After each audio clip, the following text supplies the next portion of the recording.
Next week throughout America, families will be gathered together at the dining room table, and millions of Americans are going to experience sticker shock as they prepare for Thanksgiving. The Trump administration itself acknowledges that the cost of turkeys has gone up 40% since last November.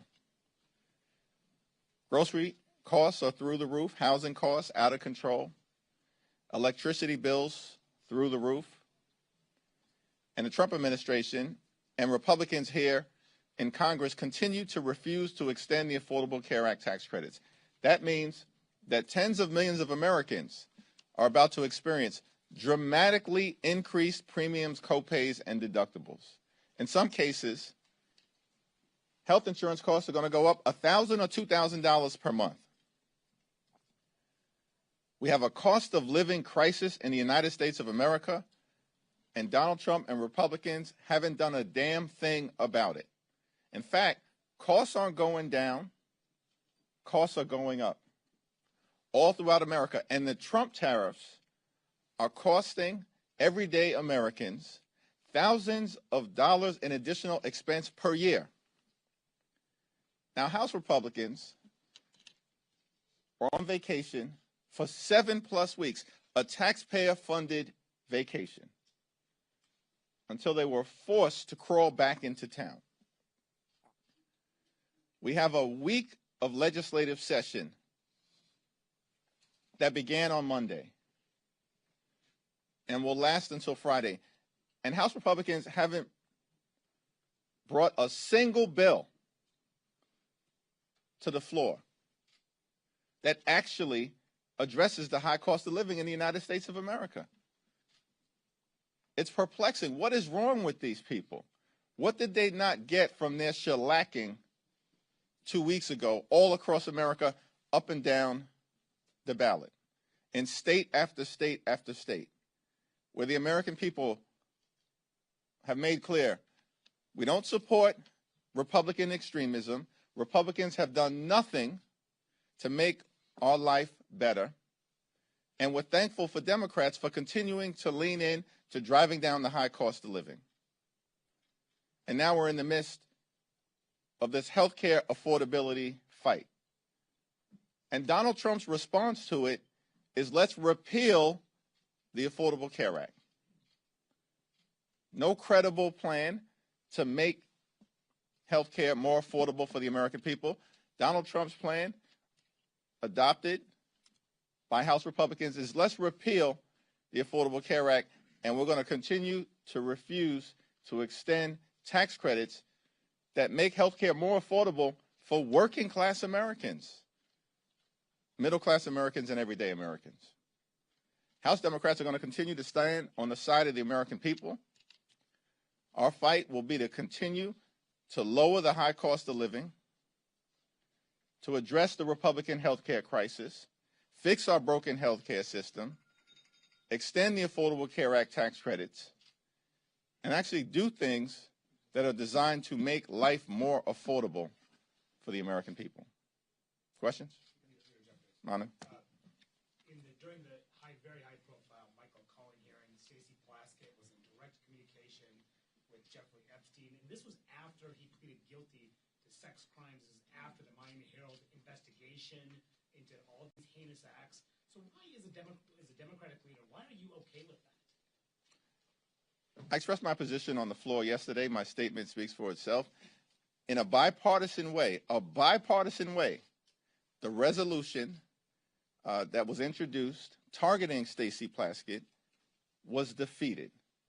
And it was defeated for several reasons, including the fact that it was a dramatic overreach related to throwing her off her committees. Democrats, if you're going to ask a question, you got to let me answer. Democrats and Republicans defeated the censure. Stacey Plaskett has made clear her position as it relates to Jeffrey Epstein repeatedly, and her word speaks for itself. She said, quick, I'm next. Thanks. Next. Thank you, Leader. Now, following up on that, should Plaskett be sent to ethics, and should there be an ethics investigation? There was a vote on that yesterday. My vote speaks for itself. Republicans decided not to go down that road. Thanks. Have you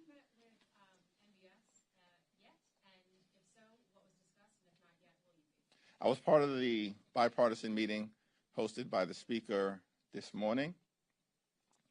I asked the Crown Prince about his views relative to a just and lasting peace between Israel and the Palestinian people, and his views as it relates to the importance of a two-state solution.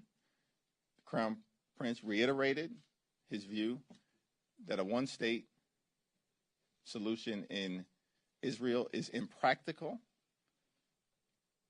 and that the best path forward, of course, involving the reconstruction of Gaza, is to eventually find a robust path toward a safe and secure Israel, living side by side in peace and prosperity with a Palestinian state. I support that position.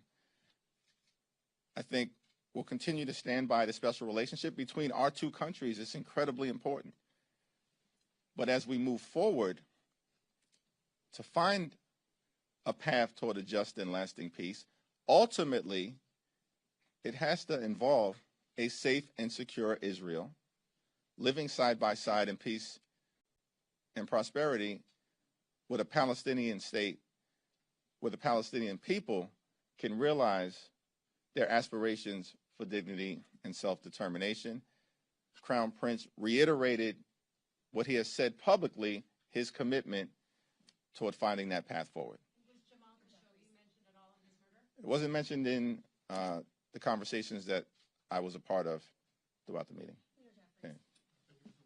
Leader Schumer told reporters yesterday that he consented to adding the Senate phone records provision that the House will vote on tonight to repeal. He said that he wants to make sure that at least Democratic senators were protected from Bondi and others who might go after them later on. Were you previously aware of Schumer's consent, and what's your reaction to it given your opposition to the provision? No, and I haven't had the conversation with Leader Schumer. What I can tell you is that during the Rules Committee that House Republicans had last week, they expressed their outrage. Republicans expressed their outrage at this Republican senatorial slush fund that was put into the spending agreement that they all voted for, notwithstanding the outrage that 8 Republican senators have basically built into law a slush fund that will give those senators millions of taxpayer dollars. That's special treatment for United States senators in the Republican Party, part of the bill that they all voted for last week. Now, later on today, we're going to be voting on legislation to remove that Senate slush fund that benefits 8 Republican senators. But apparently there's no agreement between Speaker Johnson and Leader Thune that the Senate Republicans will take up that provision, which reinforces the point that everything that House Republicans do is for show. It's not serious. It's not designed to get an end result. And that's why Republicans are suffering all across the country, while the American people, the overwhelming majority of the American people, know that the country is moving in the wrong direction, that the economy is broken, that the Republican control of the House, the Senate, and the presidency has been a disaster for the American people, because everything House Republicans do is for show. They can't even get a commitment from Senate Republicans to take up legislation to remove this multi-million-dollar taxpayer-funded slush fund to benefit corrupt Republicans in the Senate. It's time for the House to start to actually do things that matter for the American people in the middle of a cost of living crisis that's devastating hardworking American taxpayers all across the country. But Republicans throughout this week have shown zero interest in making life better for everyday Americans. They continue to be all about the wealthy, the well-off, and their well-connected GOP donors. Thanks. Back. Yep. Thank you. On the Affordable Care Act, Democrats are, obviously you said you want an extension of the tax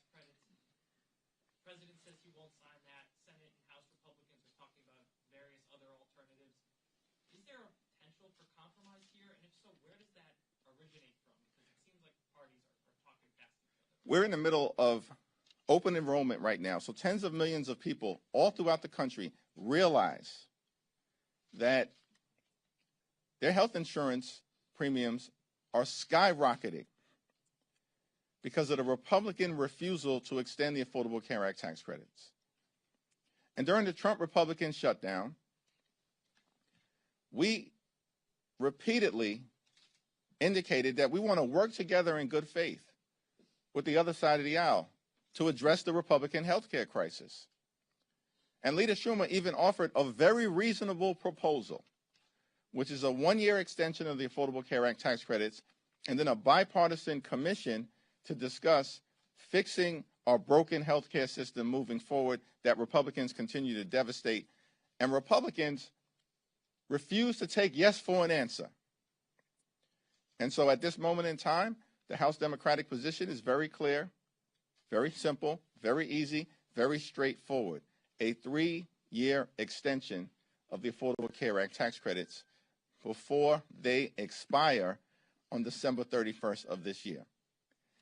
If Republicans refuse to act, the American people will understand why their health insurance premiums are through the roof and why tens of millions of Americans will no longer be able to go see a doctor when they need one.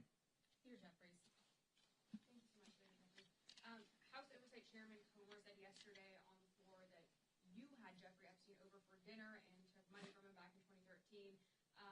This was after he was on the sex offender list. Any comment on that? And will you be holding members accountable regardless of party affiliation if there were any misdeeds related to that? Was that a serious question or a serious statement from malignant clown James Comer, that I had Jeffrey Epstein over for dinner, that I accepted money from Jeffrey Epstein? What's extraordinary to me about the clown show on the other side of the aisle is that they lie with impunity on things that are objectively verifiable. And why do they do that? It's because for months, Republicans have been burying the Jeffrey Epstein files, not Democrats. Our view continues to be the same. We want to make sure that what the survivors have asked for, which is full and complete transparency in order to bring about accountability, actually happens. And Congress decisively and in a bipartisan way acted yesterday with respect to the release of the Jeffrey Epstein files. That's a victory for the survivors and a victory for the American people. And Donald Trump needs to sign that bill into law expeditiously. Thanks. Some Republicans have implied that there's been a backdoor deal made for those Republican votes yesterday on the Plaskett censure in return for not bringing up a Corey Mills censure. Do you have any response to that? And was there a backdoor deal made? What Republicans have suggested that?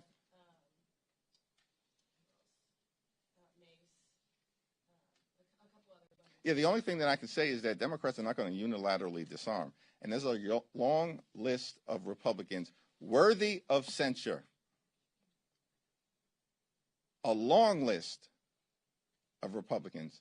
Not enough time in the legislative calendar if Republicans want to go down this road of censuring members or throwing them off committees. Thanks. Back row. A couple months ago, you had done an event downstairs with Jared Golden to promote a discharge petition on restoring some collective bargaining rights for federal workers. That discharge petition hit 218 on Monday. I'm just wondering what happens now. Do you anticipate that will be called up? Will there be a vote on that bill in December? Well, Speaker Johnson is required, pursuant to the discharge petition, to set in motion an up or down vote on restoring collective bargaining for hardworking federal employees. And that's a bipartisan discharge petition that will trigger that vote. So we know the votes exist in the House of Representatives. But this is another example of Republicans attacking hardworking American taxpayers working families, members of organized labor, everyday Americans and middle-class Americans who benefit from union involvement and union participation and collective bargaining against powerful interests across the country. The House Republican majority has been a complete and total failure. They have failed the American people. Life has not gotten better, despite all of their promises to lower the cost of living on day one. Costs have not gone down. Costs have gone up. And the American people know it's because of failed Republican policies. Thanks. Thank you, Leader Jeffries. Throughout shutdown, you really emerged on the national stage, and President Trump didn't hold back his attacks. I know this may sound perhaps counterintuitive, but it does give you perhaps more confidence that he sees you as a strong opponent, the one who can move the political needle, and will you consider presidential run 2028? Well, I appreciate you suggesting that throughout the shutdown I emerged on the national stage. I think my mother has done a good job of circulating talking points in that regard. But this fight was always about the American people and putting the American people first. And we're going to continue to lean into that fight, to lower the high cost of living, to fix our broken healthcare system, and to clean up corruption. In the Congress, that is going to start with making sure we prohibit stock trading by members of the United States Congress. And of course, we've got to deal with corruption within the Supreme Court and in the administration, the most corrupt administration in American history. Our focus on the non-governmental side will continue to be taking back control of the United States House of Representatives, because that's the most significant thing that can be done to begin the process of ending this national nightmare that has been visited on the American people by Donald Trump and Republicans. And Democrats are going to take back control of the House of Representatives. And we're going to do so decisively. This whole notion, it was always a fantasy. Some people bought into it. This whole notion that Republicans were going to be able to gerrymander their way into rigging the midterm elections, and Democrats in the House were just going to unilaterally disarm, roll over, and play dead was a fantasy. And I told that to Mike Johnson months ago, directly. This is not going to end well for you. I told that directly to Mike Johnson, early, when it was suggested that Texas was going to move aggressively. Because they must have us confused. We recognize the urgency of the moment. And in state after state, we will continue to decisively and forcefully respond, as we've done in Texas, in California. We're doing it now in Missouri, on the ground, in Virginia, in Illinois, in Maryland, litigation in New York, pushing back against their efforts in red states throughout the country, and of course, with a decisive legal victory in Utah. So our focus is on making life better for the American people, stopping this Donald Trump-inspired effort to gerrymander the national congressional map in order to rig the midterm elections.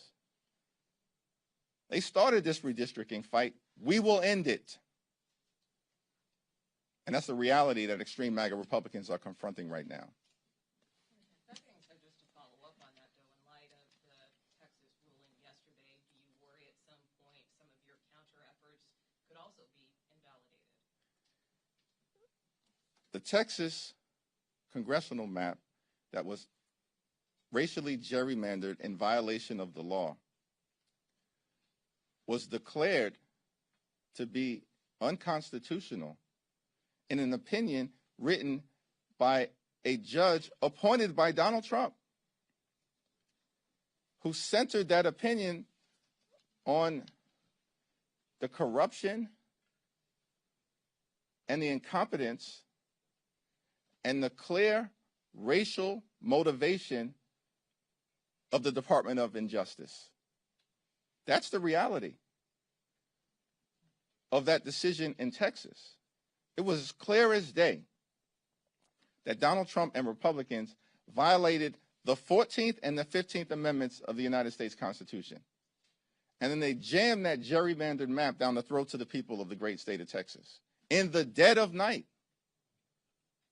In California, it was a democratic process that ultimately was presented to the voters in the form of Proposition 50. And I'm thankful for the leadership of Governor Newsom. The congressional delegation in California did a tremendous job with respect to the leadership that we saw from everyone. Nancy Pelosi, Pete Aguilar, Zoe Lofgren, incredible job, but everyone in the delegation, and of course working with our partners in the state legislature, they intentionally leaned into a democratic process that also ensured there was strict compliance with both the Voting Rights Act as well as the 14th and 15th Amendment to the United States Constitution.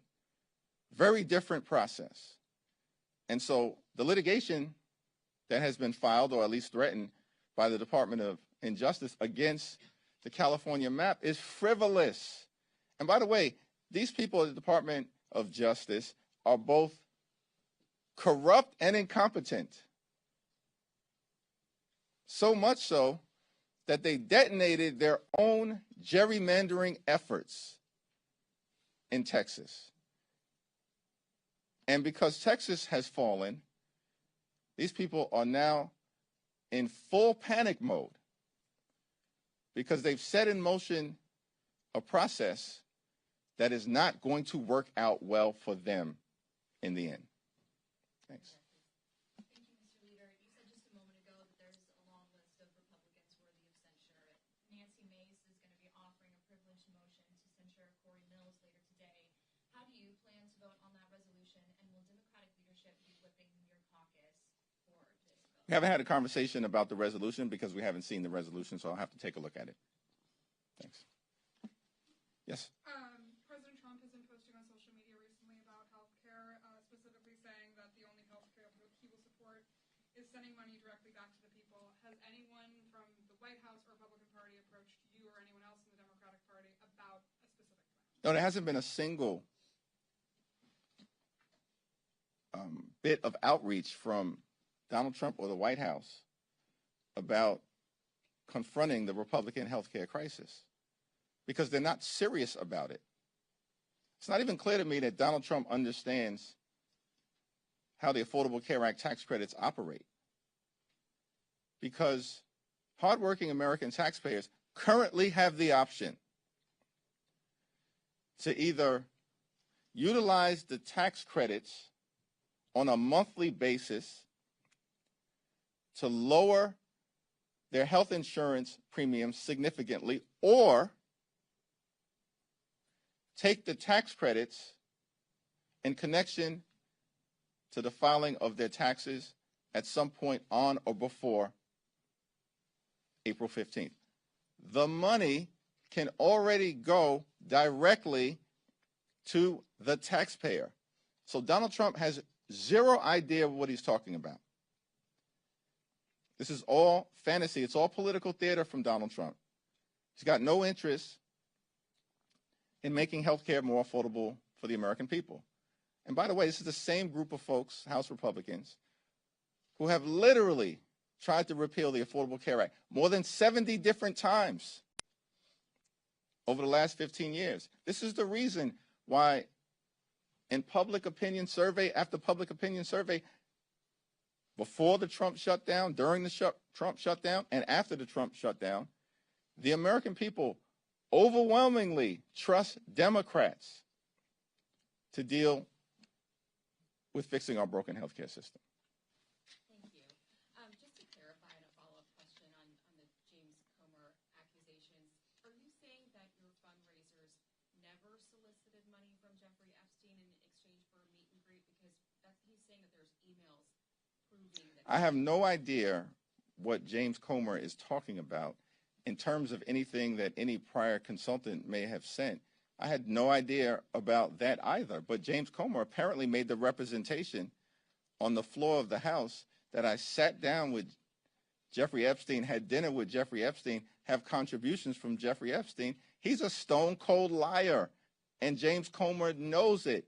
This is all part of an effort to try to deflect from their failures as a House majority to deal with the issues of importance to everyday Americans, and of course, to the fact that Republicans have been running a pedophile protection program for the last several months until the survivors, partnering with a handful of courageous Republicans led by Representative Massey, partnering with Representative Connor, and House Democrats, forced Donald Trump, forced Mike Johnson, and forced the Republicans to capitulate so that the American people could have the transparency that they deserve. And just a quick Thanks. follow-up. Do you regret that Stacey Plaskett did what she did, and is that something that you would tell other Democrats not to do in the future? I think that Stacey Plaskett has spoken extensively on this issue, and I'll let her words speak for themselves. Thank you. Following up on ACA, I know you mentioned your position is the district petition for the 3-year extension, but what about something like the Kevin Kiley, San Ricardo, the bipartisan bill that does, it's a 2-year extension, it adds income taxes, a couple other conditions. Is that something that leadership could get behind? Yeah, the House Democratic position right now, supported by the overwhelming majority of House Democrats, is a 3-year extension of the Affordable Care Act tax credits. Now, Republicans have repeatedly been given the opportunity to take yes for an answer and to address this health care crisis that they've created, which includes but is not limited to the largest cut to Medicaid in American history. That's what they did in their one big ugly bill. And as a result of what Republicans have done, hospitals, nursing homes, and community-based health centers are closing all across the country, including in rural America. This is devastating everyday Americans. And at the same period of time, Republicans set in motion a possible cut to Medicare. They're going after the Centers for Disease Control, $1.7 billion cut to the CDC. That will be the largest cut in American history. In this appropriations process, that's what Republicans are trying to do. They also want to enact the largest cut, about $500 million, to the National Institute of Health. That will be the largest cut in American history.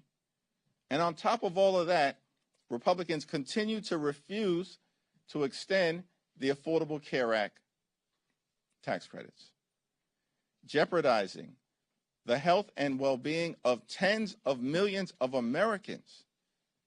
Mike Johnson has said he's got no interest in dealing with this issue.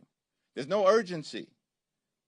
We're back this week full-time. He's done nothing. No bills, no discussion, no outreach. Why? Because Republicans aren't interested in making life better for everyday Americans. Republicans, like they did in their one big ugly bill, largest cut to Medicaid in American history, ripped $186 billion in SNAP funding from hungry children, seniors, and veterans. And why did they do all of that?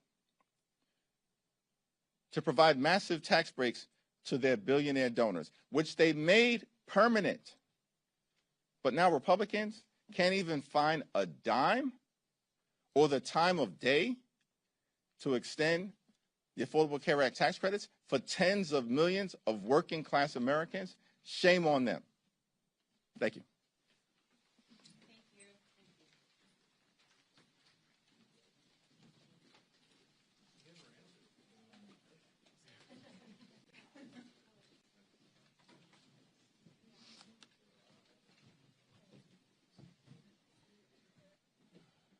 Again,